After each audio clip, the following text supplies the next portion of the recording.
안녕하십니까. 위더스 가이드 김신홍 목사입니다.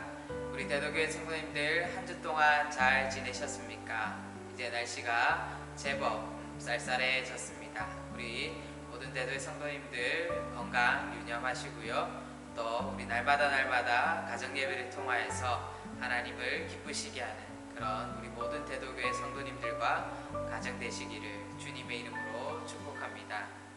오늘 저와 함께 묵상 나눔 가정 예배 함께 나누어 볼 텐데요. 오늘 본문의 말씀은 민수기 22장 2절에서 13절까지의 말씀입니다.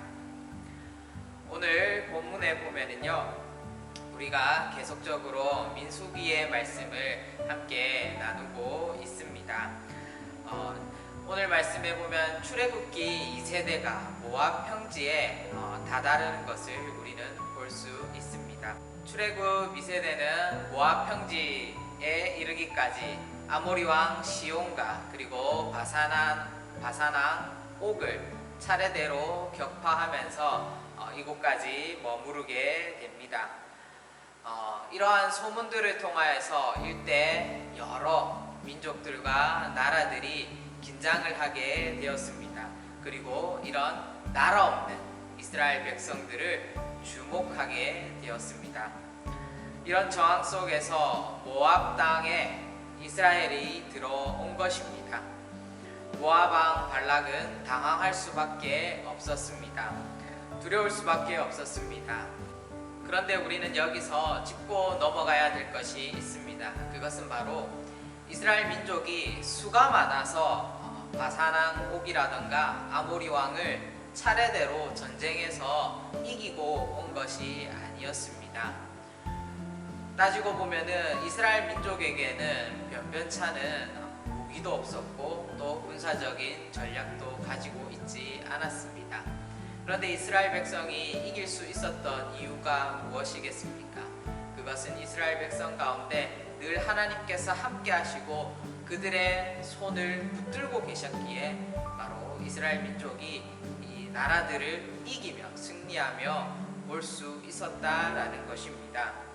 그러나 모압 왕 발락은 그들의 숫자를 보고 두려워해야 되는 것이 아니라 바로 이스라엘 민족과 함께 하시는 그 하나님을 보고 두려워할 수 있었어야만 했습니다. 그리고 그 하나님을 믿었어야 했습니다. 그러나 모압 왕 발락은 그 하나님의 존재를 전혀 알지 못하였습니다. 그렇기 때문에 바로 모압 왕 발락이 하나님 앞에 엎드려야 됨에도 불구하고 다른 방법을 통하여서 이 이스라엘 민족들을 이기기 위해서, 이 이스라엘 민족들을 몰아내기 위해서 전략을 세우는 것을 우리는 볼 수 있습니다. 그 전략이 무엇이었습니까? 그 전략은 바로 부올의 아들 발람이라는 사람을 불러서 이 이스라엘 민족을 저주하게끔 만들어서 저주를 통하여서 전쟁에 승리하기를 원했습니다. 바로 이 발람이라는 사람을 통하여서 이스라엘을 저주하게 되면은 그들이 이길 것이라고 믿고 있었기 때문이었습니다.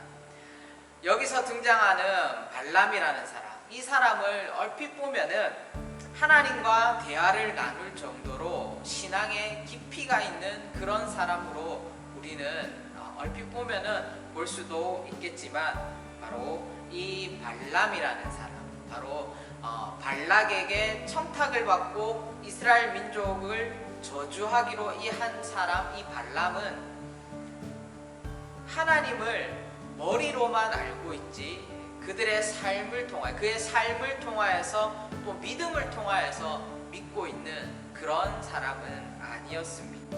이러한 발람은 하나님을 믿음의 대상으로 보는 것이 아니라 오히려 하나님을 도구 삼아서 하나님께 붙었다가 또는 모압에게 붙었다가 하는 그런 탐욕의 선지자였습니다.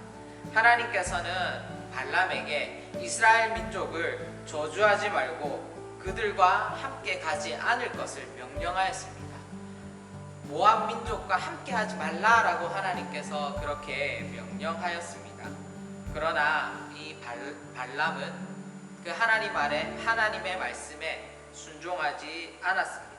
그 결과가 어땠습니까? 하나님은 진노하셨습니다. 그리고 발람이 타고 가던 그 나귀를 천사들이 멈추어서 세우는 그런 사건까지도 발생하게 되었습니다. 하나님께서는 이 시대 속에서 세상과 하나님께 양다리 걸치는 그런 그리스도인이 아니라 바로 하나님께 전적으로 우리의 삶을 드릴 수 있는 그런 그리스도인을 찾고 있습니다. 우리가 함께 묵상해 보아야 할 것은 과연 우리의 모습이 정말 하나님께 온전히 붙들림 받은 그리스도인인지, 아니면 이 발람과 같이 세상에게 붙었다 하나님께 붙었다 하는 그런 양다리를 걸치는 신앙인은 아닌지 우리는 다시 한 번 더 묵상해보고 우리의 모습을 돌아볼 수 있어야 할 것입니다.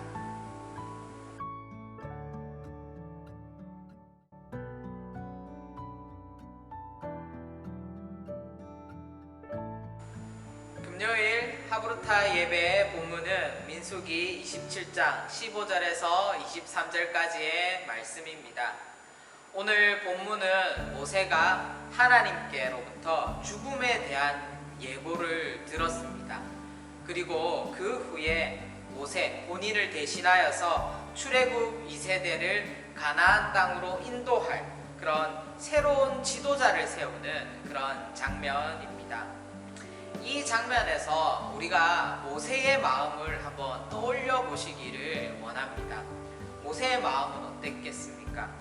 애굽에서부터 홍해를 건너고 그리고 광야 40년의 세월을 지내고 이 자리까지 얼마나 험악한 세월이었고 또 얼마나 우여곡절이 많은 그런 삶을 살지 않았습니까?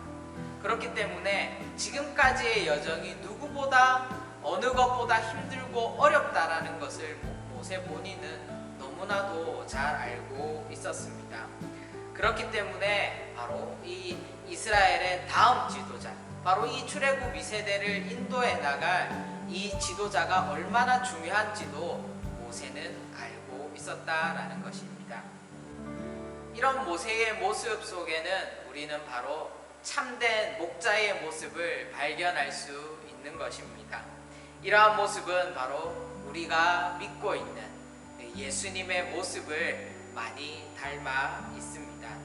바로 우리 주님께서는 우리의 인생에 갈 길을 잃은 우리의 삶 속에 빛이 되시고 또 길이 되어 주시고 또 은혜 내려 주시기 때문에 바로 지금 우리가 이 상황 속에서도, 코로나 상황 속에서도 버티고 견디고 또 살아갈 수 있는 것입니다. 늘 우리가 이것을 기억하고 우리가 온전히 하나님 앞에 우리의 삶을 드려야 할 것입니다. 15절과 17절을 보면 모세는 하나님께 이스라엘 백성을 이끌 다음 지도자에 대해서 이야기하는 그런 장면이 나오는 것을 볼 수 있습니다. 그리고 난 후 하나님께서 모세를 데리고 온 인물은 누구였습니까? 바로 우리가 잘 알고 있는 여호수아였습니다. 여호수아를 데리고 와서 그의 머리에 손을 얹어서 임명하는 것을 우리는 말씀을 통하여서 볼 수 있습니다. 그런데 우리가 한 가지 더 주목해 볼 사실이 있습니다. 눈여겨보아야 될 것은 바로 여호수아 다음에 붙어있는 수식어입니다. 여호수아 다음에 붙어있는 수식어는 어떻게 나오냐면은 그 안에 영이 머무는 자다라고 그렇게 기록되어 있습니다. 바로 여호수아 안에 하나님의 영이 머물고 있다라는 것입니다.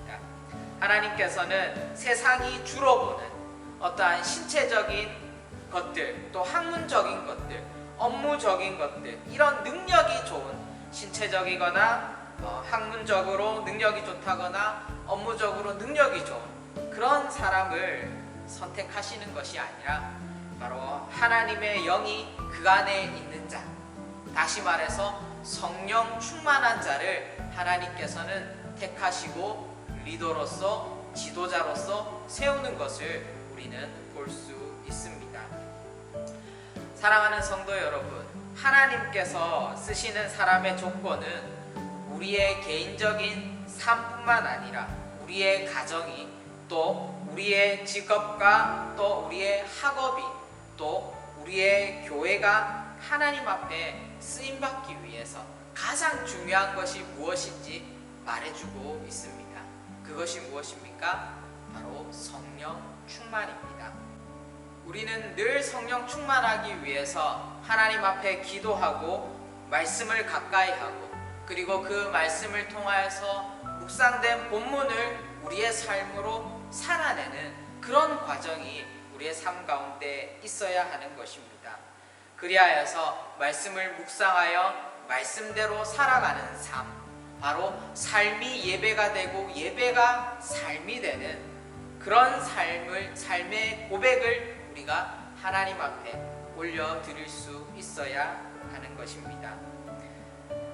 우리가 이 말씀을 통하여서 우리의 삶 가운데서 우리가 성령 충만하기 위해서 우리를 방해하는 것들이 무엇이 있는지, 또 우리가 성령 충만하기 위해서 어떤 것들을 해야 되는지 서로 질문해가면서 그 답을 찾아가고, 이 질문을 또한 우리의 삶 가운데 적용시켜 볼 수 있는 우리 모든 대도의 성도님들 되시기를 주님의 이름으로 축복합니다.